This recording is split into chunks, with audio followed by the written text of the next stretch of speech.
Hello students. तो target ITI exam एक बार फिर आपके लिए लेके आया है alternating current and polyphase system का लेक्चर 3। और जो आज हम पढ़ने वाले हैं वो है पावर फैक्टर, है ना। जैसे कि जब हम लास्ट लेक्चर पढ़ रहे थे तो मैंने तुम्हें बताया था कि भाई एक टर्म है हमारे पास पावर फैक्टर, है ना।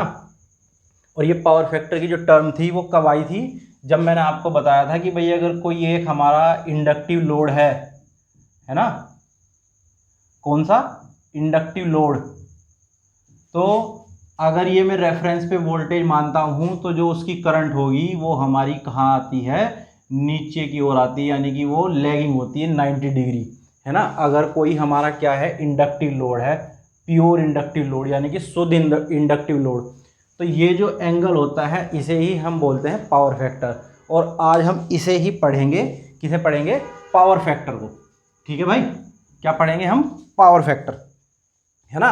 लेकिन पावर फैक्टर से पढ़ने से पहले पावर फैक्टर को इसे समझो थोड़ा सा पहले, क्या है ये? पावर यानी कि शक्ति, है ना, और फैक्टर यानी कि गुणांक। तो शक्ति का गुणांक पढ़ने के लिए हमें पहले पता होना चाहिए कि भाई शक्ति कितने प्रकार की होती है ना। टाइप्स ऑफ पावर, है ना। क्या पता होना चाहिए हमें? टाइप्स ऑफ पावर पता होना चाहिए, है ना भाई।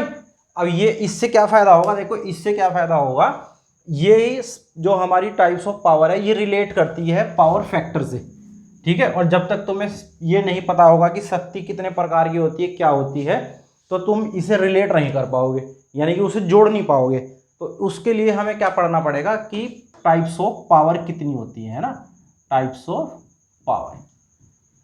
अब आपको पता होगा कितने प्रकार की पावर होती है? हमारी 3 प्रकार की पावर होती है। कितने टाइप की होती है? 3। सबसे पहली पावर होती है हमारी एपेरेंट पावर। एपेरेंट पावर यानी कि आभासी शक्ति, आभासी शक्ति, ठीक है। और दूसरी हमारी जो होती है वो होती है एक्टिव पावर। कौन सी भाई? एक्टिव पावर, या फिर इसे हम बोलते हैं ट्रू पावर भी बोलते हैं, है ना। ट्रू पावर यानी कि वास्तविक शक्ति, वास्तविक शक्ति, ठीक है भाई। और एक होती है हमारी रिएक्टिव पावर, रिएक्टिव पावर यानी कि अवास्तविक शक्ति, अवास्तविक शक्ति, ठीक है भाई। अब देखो ये क्या होती है? हमारी 3 पावर होती हैं। अब इनमें अंतर देखो क्या होता है, ठीक है। जो एपेरेंट पावर होती है वो होती है आभासी शक्ति, यानी कि इसे हम डिनोट करते हैं किससे? एस से। और ये होती है V गुणा I, ठीक है। ये क्या होती है? V गुणा I। आभासी नाम से ही पता चल रहा है कि इसका केवल हम क्या कर सकते हैं? आभास कर सकते हैं, ठीक है। क्या कर सकते हैं? केवल आभास कर सकते हैं। और इसे हम कहाँ से डिनोट करते हैं? एस से डिनोट करते हैं। और एस बराबर होता है V गुणा I। और इसका जो मात्रक होता है, यानी कि जो इसकी यूनिट होती है, किसकी? आभासी शक्ति की यूनिट जो होती है वो होती है VA, यानी कि वोल्ट एम्पियर। क्या होती है? Volt ampere. अब आओ एक्टिव पावर पे, वास्तविक शक्ति, यानी कि अगर कोई परिपथ है हमारा इलेक्ट्रिक परिपथ और उसमें जो भी शक्ति खर्च हो रही है वो कौन सी खर्च हो रही है? वास्तविक शक्ति खर्च हो रही है। और इसे हम बोलते हैं P। और P बराबर होता है V गुणा I गुणा कोस फाई, है ना। इसे यहां लिख देता हूं, P बराबर V गुणा I गुणा कोस फाई। और ये जो कोस फाई है यही क्या है? पावर फैक्टर है ना। यही क्या है? पावर फैक्टर है। और इसकी यूनिट क्या होती है? वाट, है ना। तो जहां भी हम शक्ति की यूनिट वाट बताते हैं तो वो हम बाय डिफॉल्ट कौन सी पावर बता रहे हैं? एक्टिव पावर, ठीक है। ना तो वो हम एपेरेंट बताते हैं और ना ही हम रिएक्टिव पावर बताते हैं। हम कौन सी पावर बताते हैं? बाय डिफॉल्ट एक्टिव पावर बताते हैं। क्यों? क्योंकि किसी भी सर्किट में, विद्युत परिपथ में जो भी पावर खर्च हो रही है वो कौन सी पावर खर्च होती है? ये VI कोस फाई, है ना। और जब हम ये वाली पावर ले रहे थे, कौन सी पावर ले रहे थे, V बराबर P बराबर VI, है ना। ये पावर हम कौन से सर्किट में लेते हैं, डीसी सर्किट में। कौन से सर्किट में लेते हैं भाई, डीसी सर्किट में। क्यों, क्योंकि वहां पे पावर फैक्टर की वैल्यू क्या होती है, A होती है। पावर फैक्टर की वैल्यू क्या होती है, A होती है। ये भी अभी समझाऊंगा क्यों होती है डीसी सर्किट में पावर फैक्टर की वैल्यू 1, है ना। तो ये मत सोचना कि भाई हम P बराबर VI ले रहे थे, तो वो हम ले रहे थे डीसी सर्किट में, है ना। क्यों, क्योंकि अगर हम वहां cos फाई भी रख देंगे ना, तो cos फाई की वैल्यू 1 होती है, तो इसलिए हम उसे निकले मतलब हटा ही देते हैं कि उसे लिखो या ना लिखो, 1 होता है तो उसकी वैल्यू उसे जरूरी नहीं है लिखना, है ना। इसलिए हम केवल डीसी सर्किट में लेते हैं ये P बराबर VI। और अगर आप एसी सर्किट में लोगे, है ना, क्योंकि हम क्या पढ़ रहे हैं, अल्टरनेटिंग करंट और पॉलीफेज सिस्टम, तो इसका मतलब क्या है कि हम एसी सर्किट पढ़ रहे हैं, है ना। तो जब हम एसी सर्किट की बात करते हैं तो वहां अगर मुझे कोई पावर लेने की जरूरत पड़ेगी, एक्टिव पावर, तो वहां मैं लूंगा P बराबर VI cos फाई। और cos फाई क्या है, पावर फैक्टर है ना। और इसका एक्टिव पावर की जो मात्रक होता है वो क्या होती है, वाट होता है। ठीक, अब देखो रिएक्टिव पावर। अब रिएक्टिव पावर मतलब अवास्तविक शक्ति, है ना। इसका भी कोई खास यूज नहीं होता इलेक्ट्रिक सर्किट में, है ना। इसका यूज होता है ट्रांसमिशन में, पावर को ट्रांसमिट करने के लिए इसका यूज किया जाता है। ठीक है भाई, और इसे हम जो डिनोट करते हैं वो डिनोट करते हैं Q से। कहां से डिनोट करते हैं, Q से डिनोट करते हैं, यानी कि प्रदर्शित करते हैं Q से। और Q बराबर क्या होता है, Q बराबर होता है भाई हमारा V गुणा I गुणा साइन फाई, है ना। और इसकी जो मात्रक होता है, इसका जो यूनिट होती है वो होती है हमारी VAR, है ना। तो जो पेपर में ऐसे भी आ सकता है कि एपरेंट पावर की यूनिट क्या होती है, किसकी, एपरेंट पावर की। एपरेंट पावर वो आभासी शक्ति, यानी कि जिसका हम केवल आभास कर सकते हैं, है ना। यूज किसका होता है, एक्टिव पावर का। तो वो ये भी पूछ लेगा कि भाई एक्टिव पावर का फार्मूला क्या है, तो एक्टिव पावर का फार्मूला VI cos फाई है। एक्टिव पावर का मात्रक क्या है, वाट है। या ये पूछ लेगा कि भाई वाट जो है किस पावर का मात्रक है, एपरेंट पावर का, एक्टिव पावर का या रिएक्टिव पावर का।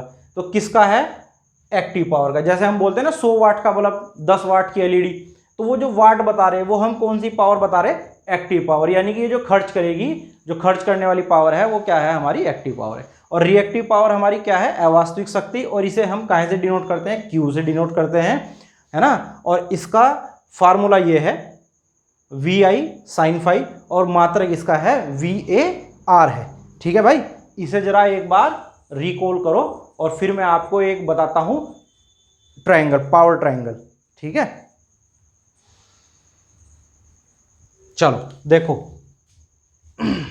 यहां देखो पावर ट्रायंगल, है ना।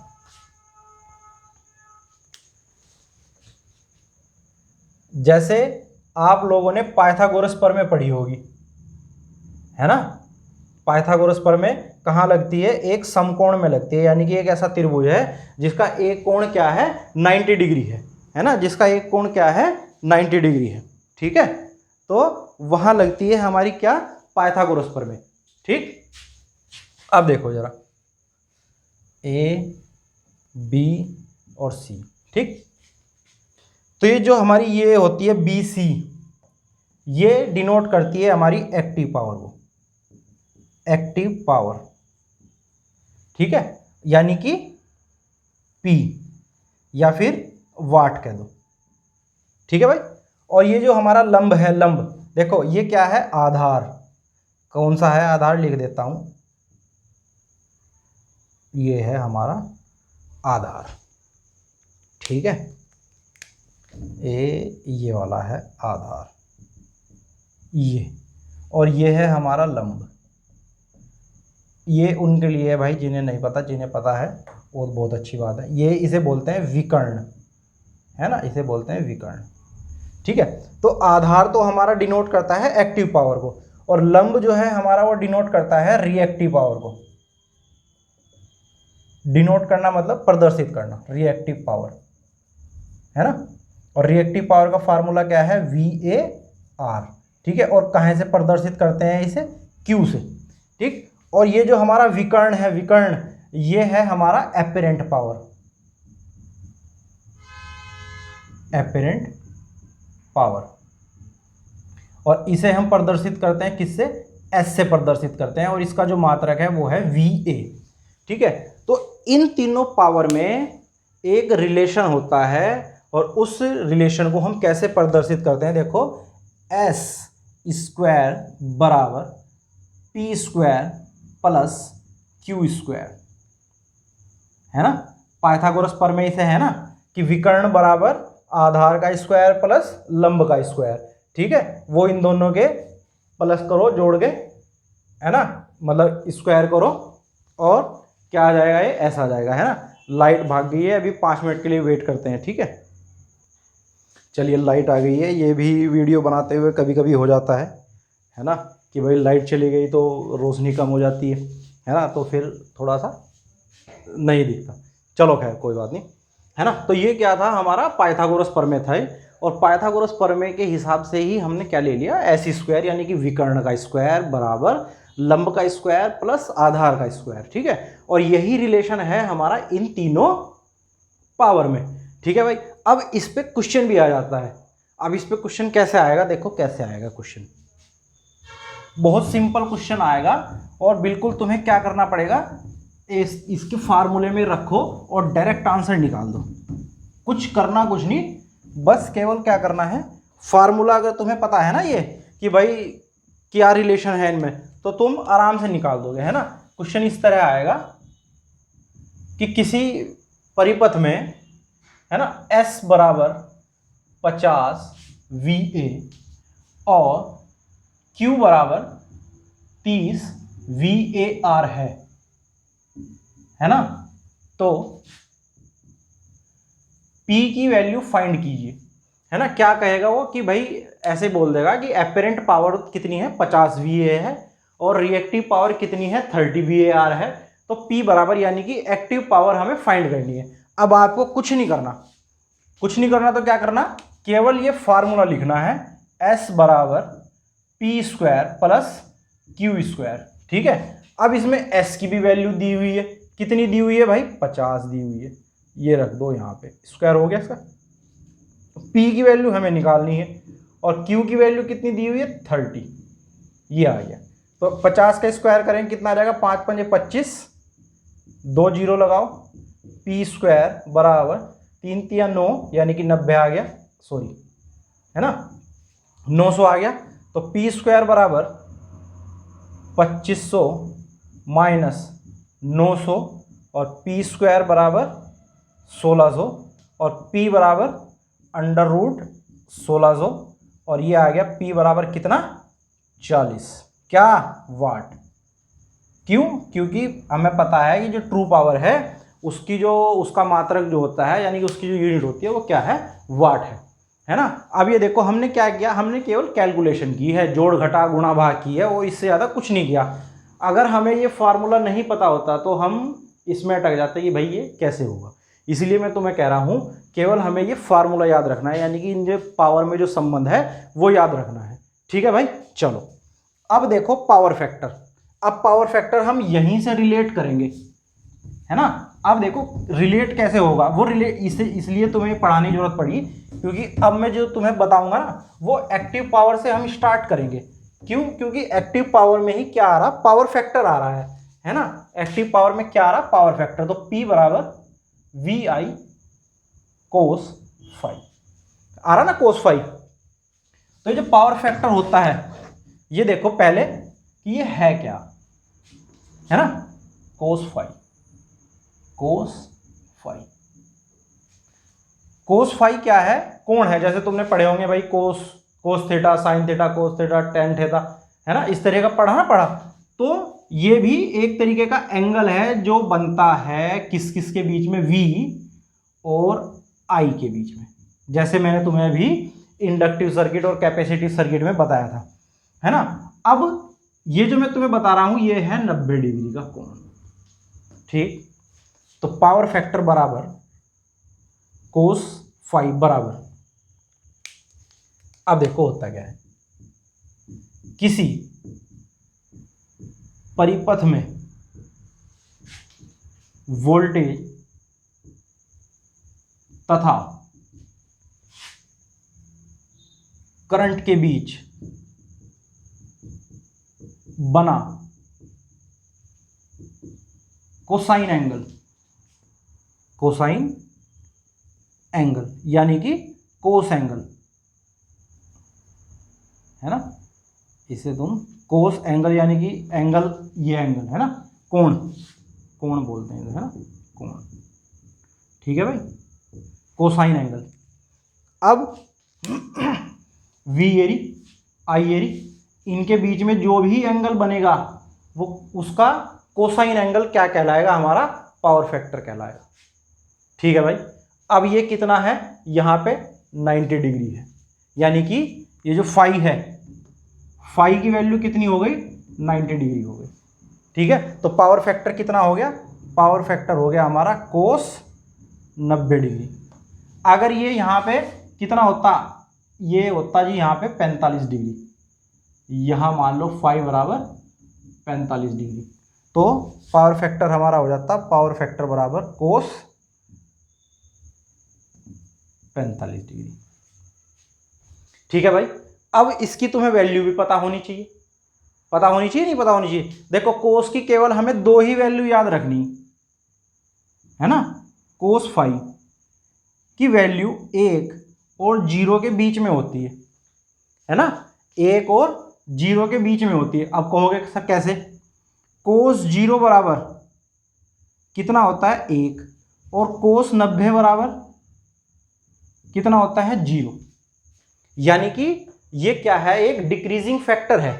कौन सा फैक्टर है भाई, डिक्रीजिंग फैक्टर। अब डिक्रीजिंग फैक्टर का मतलब क्या है, देखो बहुत सारे वर्ड ऐसे होंगे जो तुम पहली बार सुनोगे, ठीक है, तो उन्हें सुन के कंफ्यूज नहीं होना है, उन्हें समझना है कि मैं बता क्या रहा हूं, है ना, क्योंकि अगर वो समझ जाओगे तो ये भी समझ जाओगे, नहीं तो किताब में से जो लिखा हुआ है किताब में वो रटोगे ही, इससे ज़्यादा कुछ नहीं होने का, ठीक है भाई।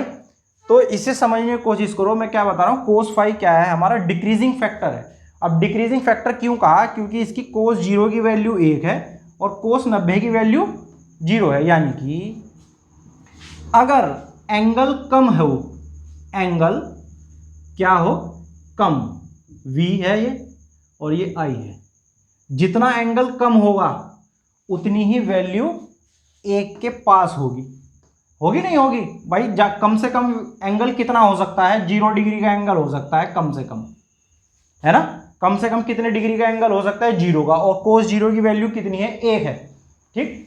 अब ऐसा तो होगा नहीं कि भाई बिल्कुल ही कोस एंगल मतलब हमारा 0 होगा, कुछ ना कुछ तो एंगल होगा ही, लेकिन अगर वो एंगल मान लो ये V है ना, और ये हमारा I है ब्लैक वाला मार्कर, ठीक है, और ये ब्लू वाला मार्कर हमारा V है। अब देखो अगर सिचुएशन ये है, यानी कि कोण हमारा 90 डिग्री है, तो कोस 90 डिग्री बराबर 0, यानी पावर फैक्टर हमारा क्या हो गया, 0 हो गया। लेकिन अब आइडल केस में अगर मुझे पावर फैक्टर क्या चाहिए, 1 चाहिए, यानी कि ये दोनों क्या होंगे, सेम फेज में होंगे, यानी कि जो एंगल है वो क्या होगा, 0 डिग्री होगा, और 0 डिग्री होने पे कोस की वैल्यू क्या आ जाएगी, 1 आ जाएगी। अब ये तो आइडल कंडीशन है भाई, लेकिन ऐसा होने का तो नहीं, ना तो एंगल हमारा 0 डिग्री होने का, और 90 कब होगा, जब इंडक्टिव सर्किट होगा प्योर, लेकिन ऐसा होने का नहीं। मैंने तुम्हें बताया था कि भाई प्योर इंडक्टिव नहीं होता, ना प्योर कैपेसिटिव होता, यानी कि उसमें रजिस्टिव भी होगा ही होगा, तो यानी कि कुछ एंगल होगा।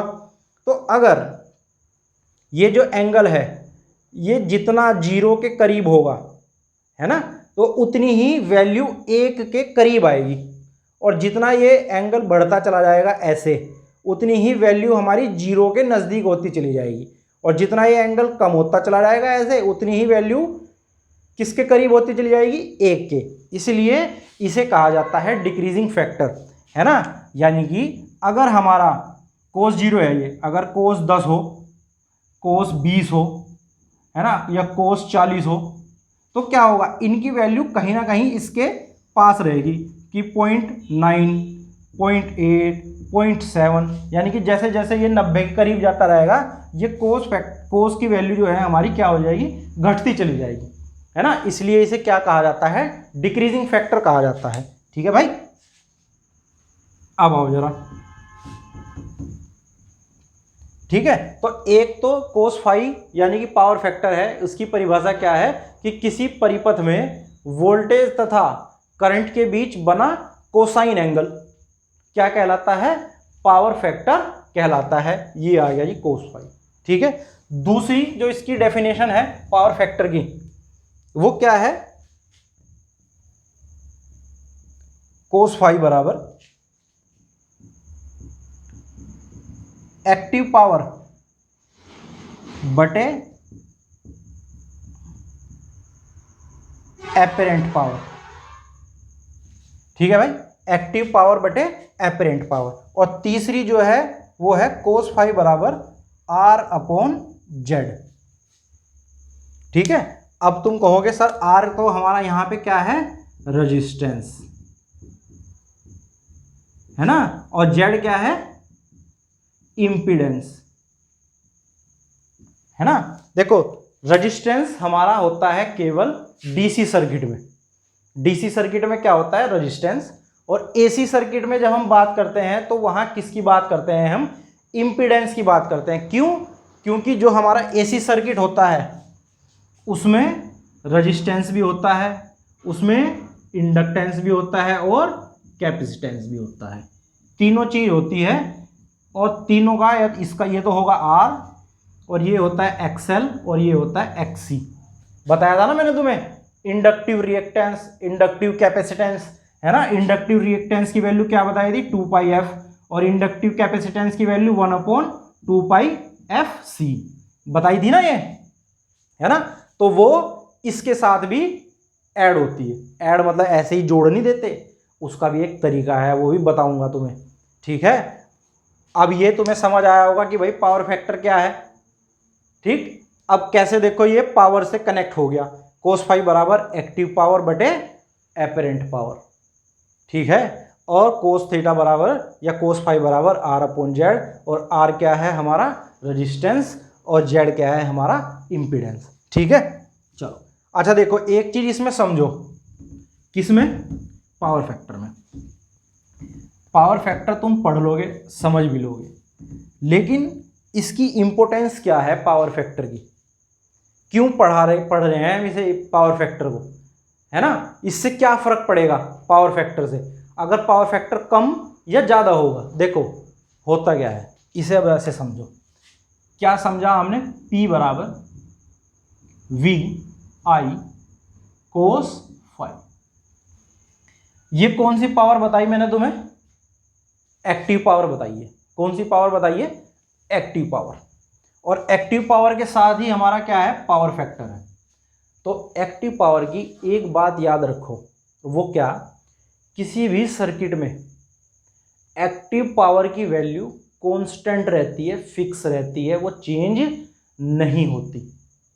ठीक है, अगर हमारा पावर फैक्टर कम या ज़्यादा हो रहा है तो तब भी ये जो हमारी पावर है एक्टिव पावर वो क्या रहेगी? फिक्स रहेगी। कौन सी पावर चेंज होती है? एपरेंट पावर और रिएक्टिव पावर चेंज होगी, ये चेंज नहीं होगी। सबसे पहली बात तो ये। ठीक है भाई, दूसरा इसका क्या फायदा है?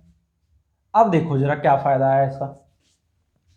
अगर मैं तुम्हें कहूं कि भाई एक 500 वाट की मोटर है, कितने वाट की? 500 वाट, यानी कि वो 1 घंटे में 500 वाट पावर हमारी खर्च कर रही है, और वो 200 वोल्ट पे चल रही है। कितने वोल्ट पे चल रही है? 200 वोल्ट पे। वो कुछ करंट खर्च कर रही है। कब खर्च कर रही है? जब हमारा पावर फैक्टर कितना है? 0.2 है। कितना है पावर फैक्टर? पावर फैक्टर हमारा है 0.2, है ना। अब तुम ये देखेंगे हम कि भाई एक हमारी 500 वाट की पावर है, 200 वोल्ट पे चल रही है, V बराबर ये है, और हम उसे कितना पावर फैक्टर दे रहे हैं? 0.2 का पावर फैक्टर है 0.2। तो वो कितनी करंट ले रही होगी? करंट कितनी ले रही होगी? कितनी खर्च कर रही होगी करंट, है ना। तो देखो जरा कितनी करंट लेगी वो। I बराबर 500 बटे 200 गुणा 0.2 बराबर, ये हटाओ यहां लगाओ, तो 5000 बटे 400, यानी कि इससे ये कटा, इससे ये कटा, और कितना आ गया? 4 एकम 4 और 4 दूनी 8 और 4 पंजे 20। है ना भाई। 50 आया था तो कितना आएगा देखो, 4 एकम 4, यहाँ 1 बचा, 4 दूनी 8, कितने बचे, 2 बचे, 4 पंजे 20 एम्पियर। ठीक है, यानी कि अगर हमारा पावर फैक्टर 0.2 है तो कितनी करंट खर्च कर रहा है मोटर, 12.5 एम्पियर। ठीक है, चलो अब आओ फिर वही 500 वाट का मोटर 200 वोल्ट पे चल रहा है, कितनी करंट लेगा अगर पावर फैक्टर है हमारा 0.8, है ना। ये क्या है, V है और ये है पावर फैक्टर, कितना है 0.8। अब देखो कितनी करंट लेगा। अब कैसे निकालेंगे, सेम वही करना, I बराबर 500 बटे 200 गुणा 0.8, ये हटा, यहां लगी 0, 5000 बटे 200 गुणा 8, इससे ये कटा। ठीक है, और कितना आ गया 16, है ना, 8 दूनी 16, तो ये कितना आ जाएगा देखो, 4 चौक 16 और 4 से इसे काट दो, कितना आ गया, 4 एकम 4, ये आ गया, ये बटे भी 4, ये तो 4 तिया 12 और 4 एकम 4, फिर 1 बचा, 4 दूनी 8 और 4 पंजे 20 और ये आ गया एम्पियर।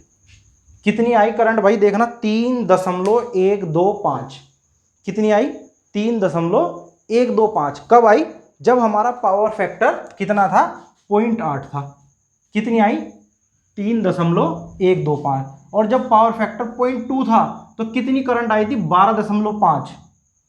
इससे ये समझो कि जो पावर फैक्टर है उस पर क्या डिपेंड करती है कि जो हमारी मोटर पावर बना रही है उसके लिए वो कितनी करंट खर्च करेगी, है ना भाई। अगर हमारा पावर फैक्टर कम है तो सेम पावर बनाने के लिए मोटर को ज़्यादा करंट देने की आवश्यकता पड़ेगी। इसे तुम ऐसे समझ सकते हो कि हमारे पास 2 सर्वेंट हैं हमारे, ठीक है, एक काम दोनों को सेम करना है, एक ही काम करना है। अब एक आदमी तो 10 रोटी खा के वो काम कर रहा है और एक आदमी 4 रोटी खा के उतना काम कर रहा है, और खाना तुम्हें अपने घर से ही खिलाना है उन्हें, तो तुम कौन सा सर्वेंट रखने की कोशिश करोगे कि भाई जो 4 रोटी खा रहा है वो भी उतना ही काम कर रहा और जो 10 रोटी खा रहा है वो भी उतना ही काम कर रहा, लेकिन खर्चा किस में ज़्यादा आ रहा है, जो 10 रोटियां खा रहा है ना, उसे ज़्यादा राशन देना पड़ रहा है खिलाने के लिए।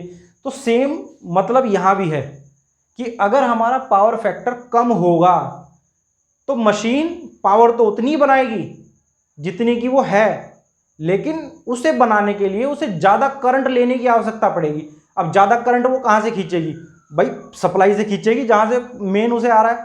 तो इसका जो इफेक्ट पड़ता है वो पड़ेगा यूपीसीएल पे, जो हमें सप्लाई दे रहा है उस पर ज़्यादा करंट खींचेगी, यानी कि उसे फिर क्या डालने पड़ेंगे, हाई रेटिंग के करंट के लिए तार डालने पड़ेंगे कि भाई जिससे वो ज़्यादा करंट सहन कर सके। इसीलिए जो पावर फैक्टर, जब भी आप अगर कभी आपको सब स्टेशन पे जाने का मौका मिले, डिस्ट्रीब्यूशन स्टेशन पे जाने का मौका मिले, तो तुम वहाँ देखना कि वो लोग पावर फैक्टर भी मेज़र करते हैं, और अगर पावर फैक्टर डाउन जा रहा हो तो उसे इम्प्रूव किया जाता है ना। वो भी मैं तुम्हें बताऊंगा किस तरह हम पावर फैक्टर को इम्प्रूव करते हैं, लेकिन अभी इसे समझने की कोशिश करो। अगर ये तुम्हें समझ आ गया है या नहीं आया तो एक बार और देखो कि जब हमारा पावर फैक्टर 0.2 था तो तब मशीन थी जो हमारी 500 वाट की, उसे 500 वाट बनाने के लिए कितने एम्पियर करंट चाहिए हो रही थी, 12.5। लेकिन जैसे ही हमारा पावर फैक्टर 0.8 हो गया तो सेम पावर बनाने के लिए, 500 वाट बनाने के लिए कितनी करंट की आवश्यकता पड़ रही, 3.125 की। तो इससे तुम क्या समझे कि भाई जो हमारा पावर फैक्टर है ना, जो हमारी ट्रू पावर है वो बन तो रही सेम, दोनों कंडीशन में 500 वाट बन रही, यहाँ भी 500 वाट बन रही, लेकिन किस में अंतर आ रहा है, अंतर आ रहा है करंट में। ठीक है कि भाई सेम पावर बनाने के लिए हमें ज़्यादा करंट की आवश्यकता पड़ रही है। ठीक है, इसलिए जहाँ बड़ी बड़ी जो इंडस्ट्रीज होती हैं, जहाँ बड़ी बड़ी मशीनें लगती हैं, है ना, तो वो लोग क्या करते हैं, पावर फैक्टर को मेज़र करते हैं, जिससे कि अगर किसी मशीन का पावर फैक्टर डाउन जा रहा है तो वो क्या करेगी, बनाएगी तो सेम पावर, लेकिन उसके लिए करंट ज़्यादा कंज्यूम करना पड़ेगा। तो इसलिए वो लोग पावर फैक्टर का ध्यान रखते हैं, उसे पावर फैक्टर को हम इम्प्रूव करते हैं। कैसे भाई, कैपेसिटर बैंक लगा के, क्या लगा के, कैपेसिटर बैंक। और कैपेसिटर बैंक कहाँ लगाया जाता है, मोटर के पैरेलल में। कहाँ पे, पैरेलल में। तो ये भी क्वेश्चन आ सकता है कि भाई पावर फैक्टर जो है उससे क्या इफेक्ट पड़ता है। तो पावर फैक्टर का क्या इफेक्ट है, देखो वो क्या कर रहा है, ट्रू पावर तो बराबर है, इक्वली है 500 वाट 500 वाट, लेकिन कहाँ पे फर्क पड़ रहा है, करंट पे। ठीक है, और ये मैंने तुम्हें बताया कि भाई पावर फैक्टर क्या होता है, किसी परिपथ में वोल्टेज तथा करंट के बीच बना कोसाइन एंगल हमारा क्या कहलाता है, पावर फैक्टर कहलाता है। ठीक है, इसे समझो आप एक बार, फिर आगे बढ़ते हैं।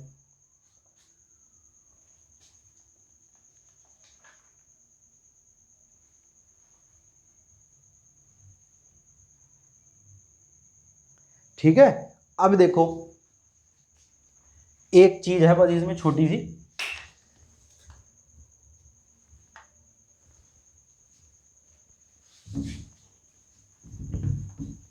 और वो ये है कि जब हमारा रजिस्टिव लोड रहता है, ये मैंने तुम्हें कल भी बताया था, रजिस्टिव लोड के लिए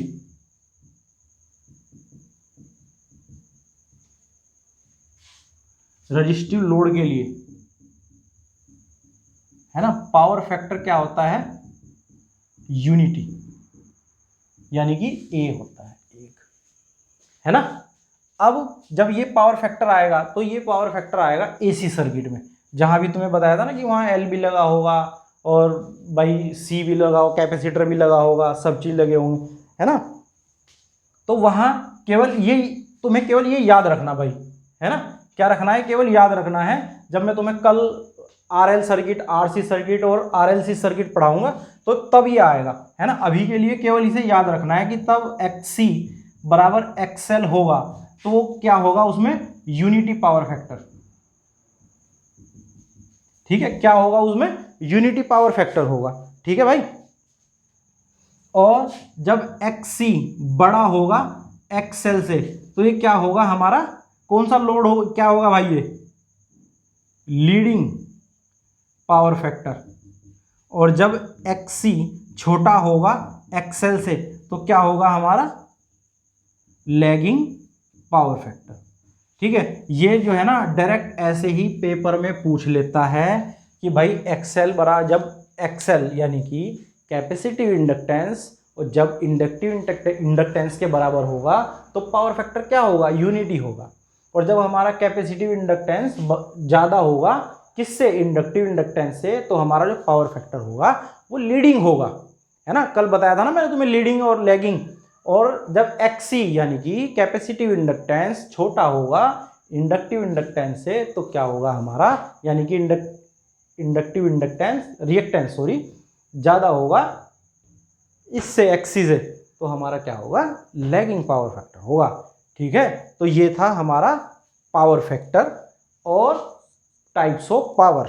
ठीक है, तो इस पे क्वेश्चन लगाना, जो नहीं होगा तो फिर कमेंट करना, मुझे बताना, फिर जो है हम इसके अभी बाद में क्वेश्चन करेंगे, है ना। अभी इसमें थोड़ा सा रह गया, क्या एक्सएल एक्सी और आरएलसी सर्किट पढ़ेंगे और फिर हम इसके इस वाले चैप्टर के क्वेश्चन लगाने स्टार्ट करेंगे। ठीक है, चलिए, थैंक यू सो मच हमारा जो है लेक्चर देखने के लिए।